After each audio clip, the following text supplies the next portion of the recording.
How is it that Gibson always seems to make the news in the strangest ways? Hey everyone, Nick Belezzo, hopeless guitar enthusiast and amateur detective. And by amateur detective, I mean I just read all the same stories that you read. I have no idea what's going on. So if you're into guitars at all, you've probably already seen the story, but very recently, a story's come out that 13 of the Adam Jones signature Silverburst Les Pauls were stolen. I'd like to take a moment and butt breath at you a little bit and look at this guitar heist, because that's what it really appears to be. I really want to look at this guitar heist a bit more in depth and see all the sort of factors going on here, because there's some really interesting points and questions around these stolen guitars that I see. Now, I want to say up front, this video is for entertainment purposes only. I'm not trying to accuse or speculate, so take it as you like. I just want to talk about it and just throw out some things there, but please, entertainment only. I'm not trying to accuse or point any fingers. I just think there's some really interesting points to this story. So unless you've been living underneath a rock, if you're into gear, you're into guitars, you've probably heard about this Adam Jones signature 79 Silverburst Les Paul Custom for, I don't know, how long has this been going on? A year? It seems like one of the most hyped guitar releases in a long time. And in a year that's been one of the strangest years in history, we're seeing just unprecedented world events and delays in production. So I think this guitar was extremely highly anticipated, and the fact that these guitars and like 13 of them should get targeted and stolen just makes this whole saga even stranger. So before we go any further, I would like to read you one of the news stories, and this is another Gibson story that has made mainstream news. It's in publications big and small all over the country, all over the world really, not just the music publications and the guitar related websites and stuff like that. It's all over the place. But I'm going to read from Fort Wayne, NBC, because it seems like they had one of the first beats on the story, and considering that's where Sweetwater, where these guitars were headed to, is located, I figure I'd get their point of view. And this was posted at 3 o'clock on Thursday, November 5th, which is about where all the other stories seem to pop up around the same time. According to Sweetwater Sound officials, on October 30th, an estimated $95,000 worth of guitars were stolen from a truck on its way to the fort. Is that what you call it? Is anyone in Fort Wayne watching? Is that what you call it, the fort?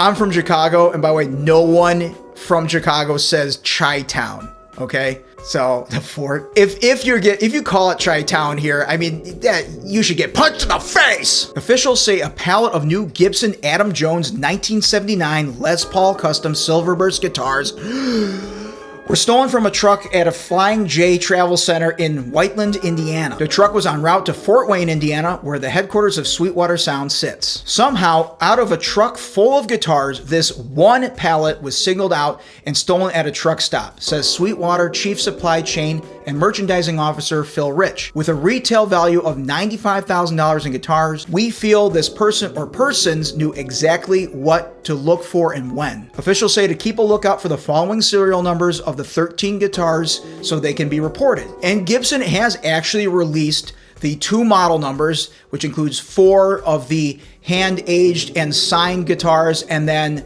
9 of the standard custom shop runs, which 179 were made. They list all of the serial numbers for each guitar, and the first 4 with the age and sign are actually numbered individually through 79. Our loyal customers have been waiting a long time to receive these guitars and will be devastated, says David Fuhrer, SVP of Sweetwater Experience. We hope Gibson's and Sweetwater's tight-knit community of guitars will be able to help us recover the stolen items, and that the people responsible for the theft are caught. If you have any information regarding this robbery, you are asked, come on, NBC Fort Wayne, get it together. You are asked to contact Detective Kenny Pauly of the Whiteland Police Department, and it gives his email and the direct phone number. In another article, it says that Caesar Goikin and Gibson, my apologies if I'm mispronouncing that name, these guitars are the dream guitars of 13 Gibson and Adam Jones fans who had been patiently waiting for them to be delivered. We are appealing to all Gibson's fans to keep an eye out for them and let us know if they surface, Goikin says. Our fans should ask any third-party sellers for a serial number before purchasing to be sure they are not being sold one of the stolen guitars. Now, there's hundreds of articles out there, but they pretty much say the same thing. There's hardly any information of how this theft actually went down, which leaves a lot of questions open. I agree with what Sweetwater and Gibson says in these statements that it really sounds like these guitars in particular were signaled out. Without knowing all the information, it's kind of hard to really surmise what happened, but this sounds like a premeditated theft. After all, there's thousands of truck stops all over the country with trucks with tons of merchandise in there. So it is possible that two guys just broke into a truck and got lucky with a boatload of really valuable guitars, but that seems very unlikely. To kind of put things in perspective, I want to take a look at the Google Maps and see where Whiteland is. So Whiteland, I'm assuming it's pronounced Whiteland and not Whiteland. It's a bit south of Indianapolis, and it's right off of I-65. And I actually lived in Nashville for a couple of years, so I'm very, very familiar with the route that this truck took. So if we zoom out and we look at the whole map, the delivery from Nashville to Fort Wayne, I'd say it's more than half, maybe about 3/4 of the way to its final destination to Sweetwater. I'm just curious, I want to zoom in here. I bet we can see the actual truck stop. I'm assuming it's off of 65. There it is, Flying J Travel Center right there. So we're gonna zoom in. I'm gonna look at the actual scene of the crime. Okay, there's a McDonald's, looks like the convenience store. So there's a car gas pump, and then this must be the diesel gas pump. But I don't know where the trucks would have sat, if you would have parked over here, or there's a Pilot Truck Center. So there's a lot of trucks parked here, so maybe this is where the actual scene took place. In my day job, I worked for a manufacturer's representative, but I originally started out in shipping and receiving. So I've loaded and unloaded literally thousands of shipments, written up bill of ladings and calling people for tracking, had customers screaming for stuff. This stuff happens where, stuff gets misplaced, or pallets get destroyed or ripped open or delivered to the wrong customer or completely lost. This sort of stuff does happen all the time. However, there's some really curious circumstances to this situation. This guy's sitting at a Flying J. So what's going on here? Is he taking a nap in the cab? And is this a full semi? It says in the press release, Sweetwater goes, this was a full truck of guitars. Was this a semi?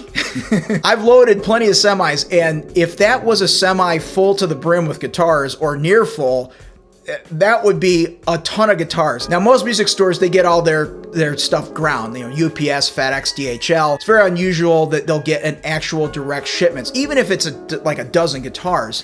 I know when I worked in a music store, we get in UPS and there might be like 12 guitars from Gibson on a certain day. However, I don't know the situation here. Maybe they're getting tons of Gibsons, Epiphones, whatever, or all sorts of different brands from a distribution center, or it could be like a small box truck. Okay, I should interject. We're getting really nerdy here, but I really want to dive deep and figure out what the heck's going on. So if we can assume this wasn't premeditated, just two local bumpkin rednecks decided to rob a truck and they got lucky, well, I really think about that. You'd have to break into the truck, or maybe the truck was unlocked. But nonetheless, breaking into a truck, lifting the door or opening the gates and going inside, that's not a silent affair. That's pretty noisy. So if the guy was sleeping in the cab, they must have done it extremely quietly. It doesn't say anything in the reports what time of day on the 30th it happened. If it was at night, I'm assuming it was, and they don't say anything about an armed robbery. So that would change things up if the driver was actually robbed at gunpoint or by force. But it doesn't appear that any of that happened. It sounds like they literally just broke into the truck and stole all the guitars behind the guy's back. And that situation's totally possible. I mean, remember back July 4th, 1999, when those two country bumpkins stole Sonic Youth's rental truck with all their gear in there? It's basically resulted in a 2-decade-long low-rent hostage negotiation. So who knows? These guys might have just been stealing stuff from this truck stop. But it's very peculiar that if this truck was all full of guitars coming from Gibson, that it was that particular pallet. Which leads me to the next thing, and which is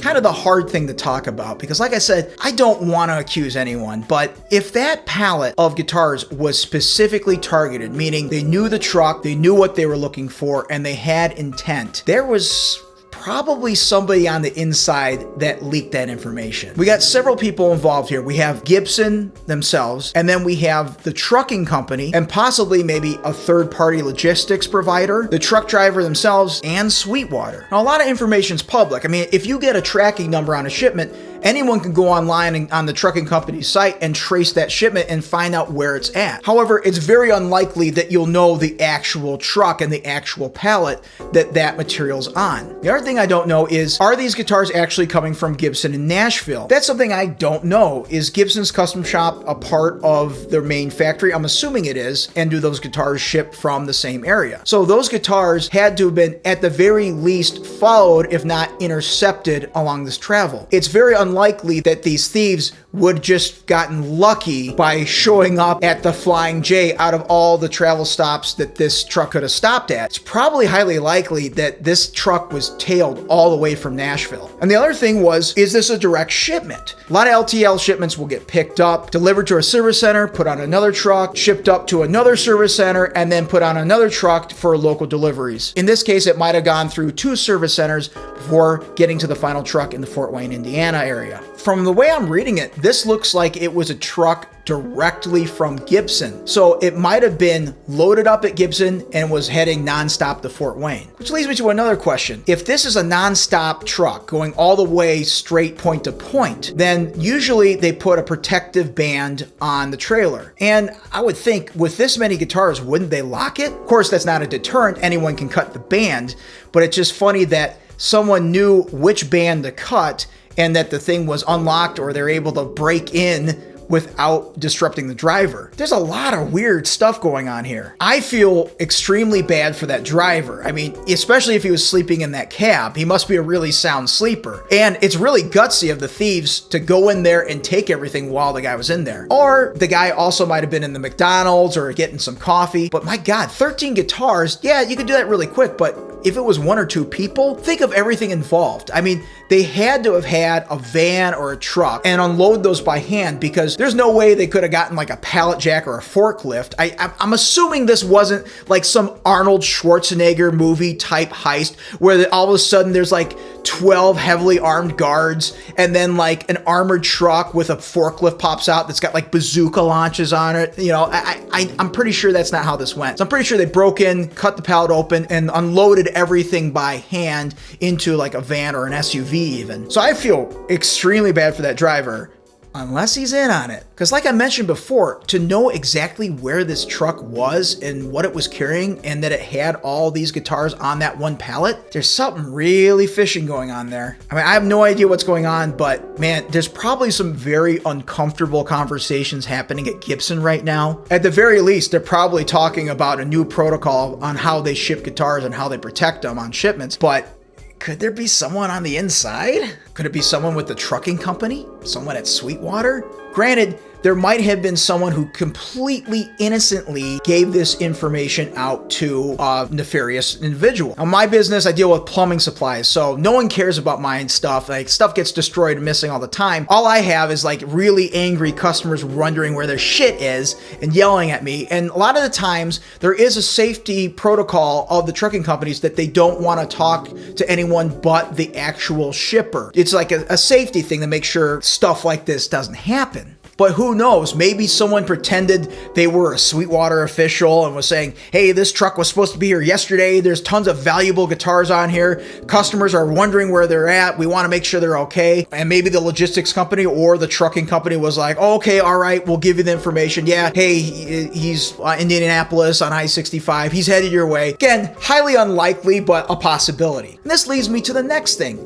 Who would steal these guitars? Throwing out the equation that this was some random theft where they got lucky, let's assume that they knew what they were going after. They wanted that pallet of Adam Jones' signature Silverburst. They didn't want anything else on that truck. That's all they cared about. I mean, after all, the Adam Jones Silverbursts are kind of going for crazy money right now. They're already all sold out. And even the signature ones, I mean, they're getting like 5 figures plus right now. So who would steal these guitars? There's always rumors of some kind of underground black guitar market, this like super multi-millionaire, billionaire cabal. We have this sort of obsession, you know, with like the Bilderberg group and all these conspiracy theories, you know, that these extremely wealthy elites get this buzz by all this like black art and like black market goods that, you know, they get the thrill that they're stolen, you know, paintings getting taken out of the Louvre and getting switched out and they have the originals. I'm pretty sure there is some of that in the world, but for the most part, I think people are pretty decent. And also, yeah, these are super valuable guitars, but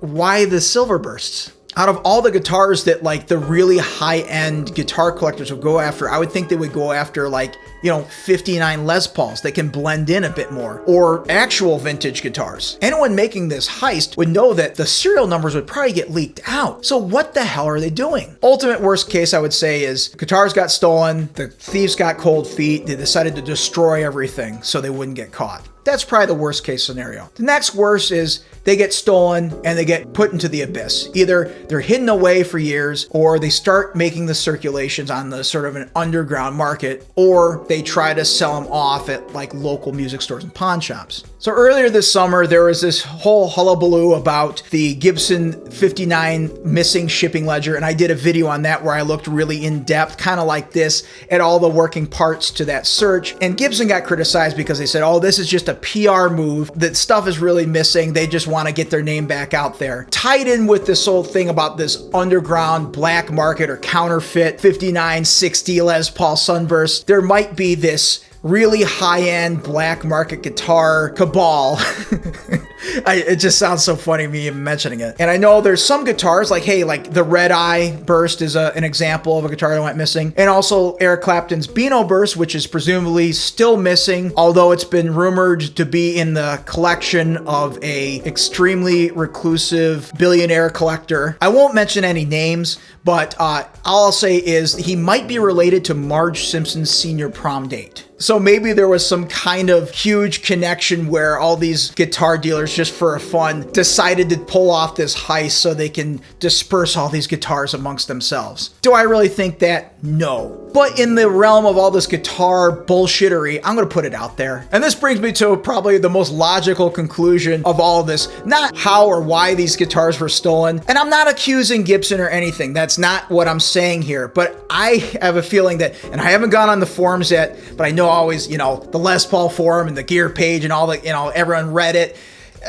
I know the threads have already started. I haven't checked it out. I'm going to try to stay away from it, but I'm sure a thread and probably multiple threads have started on this. I'm not accusing Gibson, but I'm thinking this is probably the narrative that people in the guitar community online are going to start pushing. Folks are going to start saying, oh, Gibson staged this whole thing. This is another of their PR moves. They're trying to add even more mystique to these guitars than there is already, and they're doing it so they can make a big PR blast and the whole world knows about it, increase the value of the guitars, and put their name back in the limelight. Now, do I think that this story is true? No, of course not. But I think that this is probably one of the narratives guitar nerds are going to start making up. I mean, after all, they did put out the serial numbers and they have filed a report with the Whiteland Police Department. So if this comes out that they did stage this, I think that might be a felony. I mean, granted, crazier things have happened, but I honestly don't think that Gibson actually wants this.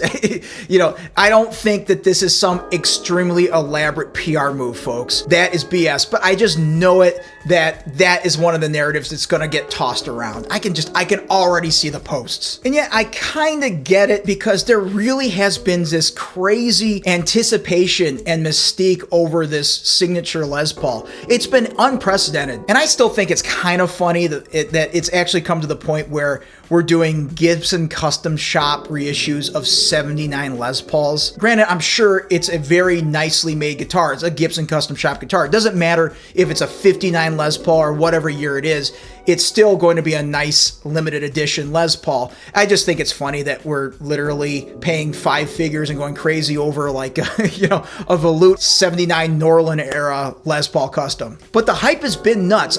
You probably all seen on October 27th, several days before this theft took place, Gibson released that epic video of The Witness by Adam Jones with CGI and all this art and macro photography of the guitar parts up way close, and it's totally crazy and blown up and blah. And just on November 3rd, earlier this week, after the heist took place, but before it was released to the public, Gibson put another promotional ad on their YouTube channel featuring both both the aged and the production run guitars. So there's been tons of hype around this stuff. So I can see why there's this strange concurrence of events that happen with this guitar. Now, even original 79, 80 Silverbursts are selling for big money. It's just crazy to me that someone had the foresight to actually do it, break into the truck and have everything ready to go so they can unload all 13 of these guitars at one time. Yeah, it's doable, but it is pretty peculiar how those 13, out of all the guitars they could have had, out of all the trucks they could have broken into, it was that one. How did they know? Where did they get that information? Were they literally sitting outside of Gibson's plant at the shipping dock? But even then, how would you know which truck with all those Gibson boxes are being loaded in there?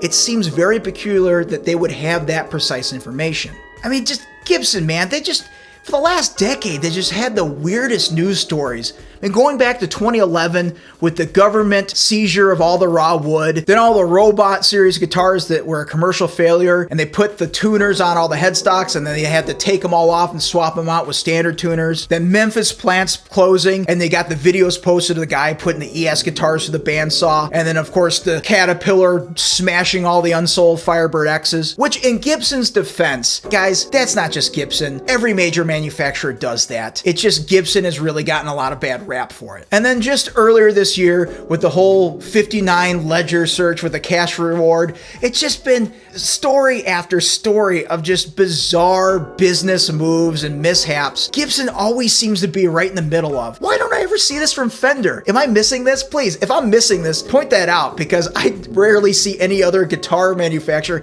have all these sort of crazy stories like Gibson does. And amidst all the guitar thievery and counterfeits and bullshit that we like to talk about, there's one thing that I would like to cement to guitar history, if I may. So Nick Belezzo, hopeless guitar enthusiast, just hypothesizing here in his basement and thinking about the stolen Adam Jones Silverburst. This is the one thing that I'd like to put out there for guitar history to be cemented. Knowing how guitar collectors are, and really how collectors in any hobby are, they love to name things. And if these 13 guitars ever resurface, they're going to be known as the Whiteland guitars. Every time that one of the recovered guitars gets sold to another collector, when they put it up for sale in the listing, they're going to have something like recovered Whiteland Adam Jones Silverburst. And they'll have all the documentation with the stolen theft report and the sign off by the detective clearing it for sale. Which brings me back to why I think people might hypothesize that it is a Gibson PR move, because it's just going to insanely increase the value. But they're not going to see any of that. They've already sold the guitars, plus the fact that it's probably highly illegal to do that. But now, like the government seized wood, they're going to be able to make a thing out of it. And if these guitars never resurface, then they'll always go down as the Whiteland Les Pauls. All that being said, I really do hope they get recovered.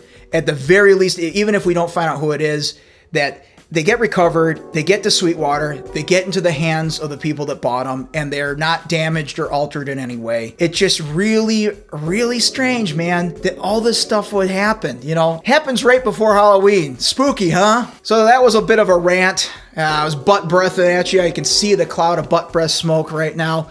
It's an interesting story, and I didn't even say everything I wanted to say, but man, there's so many different thoughts. So maybe I'll pontificate upon it later in other videos. It'd be really interesting to see what happens. And in fact, hey, by the time I post it, tomorrow morning, maybe they have found everything and the guys confessed and come forward, and when there's no mystery at all, we find out exactly what happened. Be interesting to see. Do these things get recovered? What condition are they going to be in? Or are they going to show up in another country or on the black market? It's going to be really crazy, man. So we'll see what happens. But I really hope that these guitars get recovered, and my heart does go out to the people who are losing out on this, because this is not just like a production run guitar. These are a limited edition custom shop run. So please look out for the Whiteland 13, especially the big 4. That's probably what they'll call the 4 hand aged and signed. Contact the Whiteland Police Department if you do have a serious lead on any of these guitars. Be on the lookout on Reverb, on eBay, at local stores if one kind of shows up used, a second-hand market really quick. That's a pretty good warning sign that something's going on there. Let's all take part in not just these guitars here, but I've had gear stolen from me. It's an awful feeling. You really feel violated because that gear is a part of your life, part of your story. Let's really try to be positive about this. And even though I did a lot of finger pointing and mudslinging, I truly, I mean, whatever the situation may be, I really hope that we can all come together and look out for these guitars and get them to the rightful owners. So this is Nick Bellezza, hopeless guitar enthusiast. Let's see what happens with these guitars. Please stay tuned for more guitar butt breathery. Thanks for watching. Subscribe and ring the bell and all that crap.